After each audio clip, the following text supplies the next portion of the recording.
There's a theory that the NPP have a Aduruwoso philosophy. So they start from Dankwa. Then after Dankwa is there, everybody knows it is Buzia. Because when Dankwa was the leader outside the party, Buzia was the leader inside parliament. When Dankwa was leader outside parliament, Buzia was leader inside parliament. So if Dankwa is no longer there, is Buzia. Okay. Buzia goes away and then the confusion started. Both Victor Usu and Pauli were contemporaries. It was felt that Pauli had been a member of the Big Six. Therefore, it was his turn. So it was advanced like that. It is reported that William Oforiatta said initially that he's not interested because he's concentrating on his Bible thing. And then, we were not born, we were told the story. And then Victor Usu said, I'm interested. He picked up the mantle.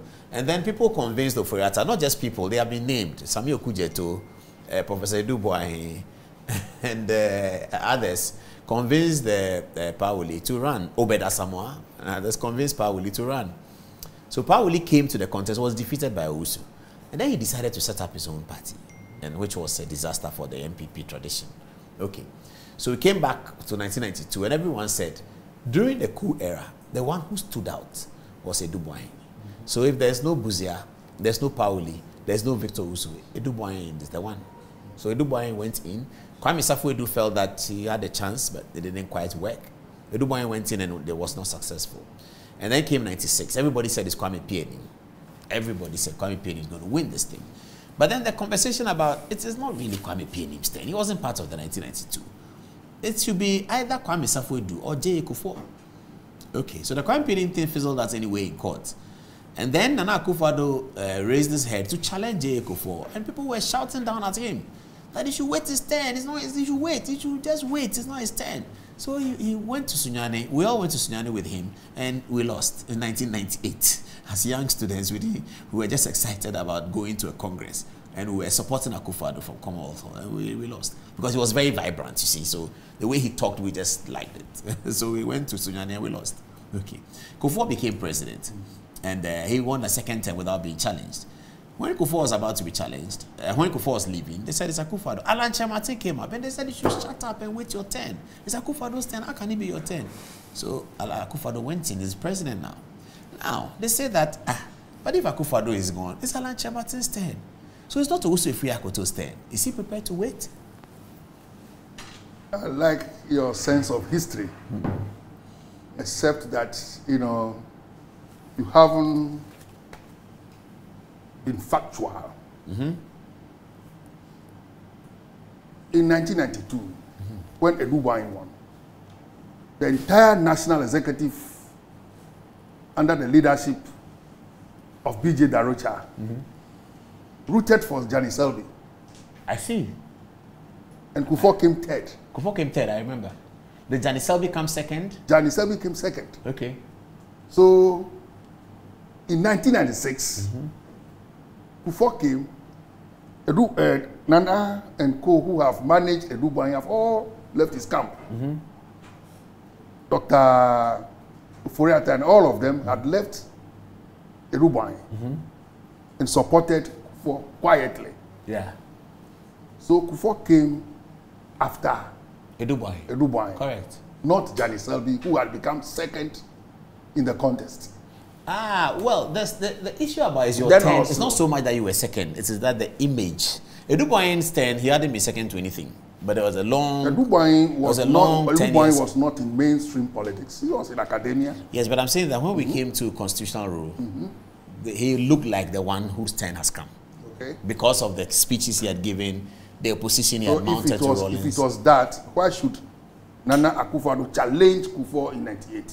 But that's what Akufo-Addo was told. That is not your turn. So keep quiet. And that's why he lost. That is why he lost. That's what we believe. To Kufuor. Because they said it was Kufuor's actually, it was not just a matter of it being Kufuor's turn. That was a very resourced campaign, like, you know. Which one? Akufo-Addo's campaign? Yes, it was. The 98 campaign. Yeah, it was very vibrant. Yes. Kufuor was as quiet as also Afriyie is today. As quiet and unassuming. Yeah. But he knew what work he had done on the ground that we are doing today. No, but Kufuor had run presidential elections already. Yes. In 96, he had been the candidate. He had been. Yeah, so he was there as the NPP's de facto candidate. Yes. Akufo-Addo was now challenging. Yeah. And they said, no, let Kufuor go. He's been on the ballot already. Several other people have been marketed. around. Yeah, Apreku and the rest have all been around. Now, Apreku started then. He's been around. Yeah. And several of them have been around.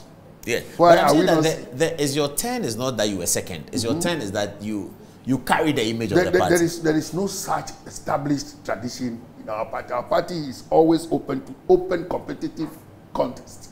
That is what it's always been. What about the question of what has he done for the party? Bawumia supporters say that, have you forgotten the 2013 election petition? In terms of a public narrative, that Afriyie has carried this public narrative for the party. What has he done? There are unsung heroes in our party. Correct. There are people who have contributed so much, not only to the establishment, but also resourcing and nurturing of the growth of the party. Not many people want to make noise about, what contributions they have made to the party, how supportive they have been to individuals in the party. For instance, Doctor's position today. It's most people from the party who are encouraging him the more. To go, to not run. Only because of his background, his academic and professional background, not only because of his international exposure, not only because of his success in his sector for the last 6 years, okay, by his connection with the people in the party. There are several of his type who have contributed so much to the party, but do not make any noise about it. And the support will show, the support that is enjoying today, and what is going to come out of the contest is what is going to establish that. Yeah. Of course, as a running mate and vice president, you would have been visible enough all these years. But it could also follow that they might have become tired and a bit remote from the reality on the ground. Yeah. So a field office, a field minister like Dr. Afriyie Akoto, who had been in the field, working with farmers, working with party people all over the country, should be more attuned to what is the reality on the ground. And that is our strength. Paul, wow. Our party today seems quite polarized. Our party is polarized? The NPP is polarized? Near polarization. You have said it from the onset, that it looks like a race between Bawumia and Alan. And we are saying that it is not a two-horse race. Not a two-horse race because the picture we have created, if we don't settle on a compromise candidate like Dr. Oswald. Why is he compromised? Not that he's been compromised. I understand. The compromise candidate, the one who brings everyone together. Does he have the capacity to bring people together? Because, you see, because people say about him that he's a no-nonsense guy. He doesn't tolerate it. He doesn't suffer fools gladly. We need the discipline that he has. Yeah. We need that discipline. He's not aligned, so much to factionalism. In the party? In the party. Yeah. He's such a senior member, if you look Very at his background, senior member who commands respect. Yeah. Who should be able to bring us together, unite us after Congress. The way others have gone about their campaign so far, their supporters are likely to be depressed when we defeat them. Oh, I see. Yes, they are likely to be depressed. So once you defeat them, then they have to come back. Then we need to bring them together. The one who has the capability to bring all these people together at the least effort is the one we should be supporting.